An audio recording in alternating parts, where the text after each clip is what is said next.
Quelques semaines après avoir annoncé son divorce avec Bruno Loup, Jean-Baptiste Marteau révèle avoir retrouvé l'amour. Le présentateur de la matinale de France Info, qui a été mobilisé par France Télévisions pour les Jeux Olympiques de Paris 2024, a levé le voile sur son nouveau compagnon. En cette période estivale, France Télévisions mobilise ses stars de l'information pour épauler son service des sports dans la couverture des Jeux Olympiques de Paris 2024. Si est-il le cas de Jean-Baptiste Marteau? Le présentateur de la matinale de France Info a été recruté pour commenter les épreuves d'équitation.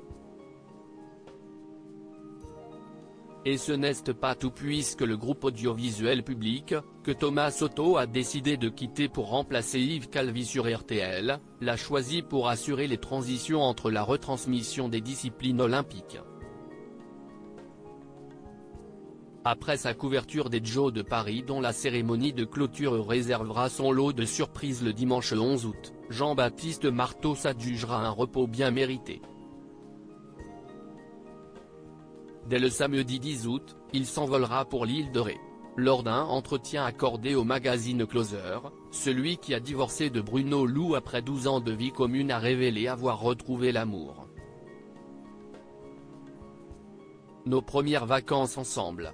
Jean-Baptiste Marteau lève le voile sur son nouveau compagnon après les Jeux. Jean-Baptiste Marteau s'accordera un repos bien mérité sur l'île de Ré et ce n'est pas en solo qu'il va en profiter. Nous y passons 2 semaines avec mon compagnon, Jean, et nos 4 enfants respectifs pour nos premières vacances ensemble, a-t-il confessé à nos confrères. Mais bien qu'éloigné de Paris, Jean-Baptiste Marteau n'entendra pas tourner le dos aux ultimes épreuves des Jeux Olympiques. J'ai même imposé à mon compagnon le marathon pour tous des Jeux pour notre premier jour de vacances d'été, le samedi 10 août. Il commence déjà à regretter d'avoir dit oui, a-t-il glissé. Le journaliste, qui a été victime d'insultes et menaces homophobes depuis le début des Jeux de Paris, a aussi fait des révélations sur sa fille Colette, âgée de 5 ans. Celle-ci s'attelle à surveiller que son père parvient à se déconnecter de l'actualité et de son téléphone portable, quand je tiens 30 minutes, si est déjà énorme. J'ai toujours peur de passer à côté de l'actu, a admis Jean-Baptiste Marteau.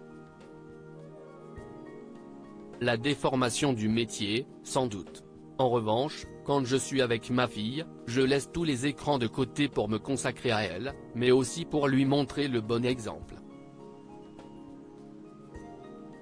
Elle commence même à me chronométrer pour s'assurer que je respecte les règles, a conclu celui dont le nom a circulé avec insistance dans la presse pour remplacer Thomas Soto à la présentation de Télématin à la rentrée sur France 2.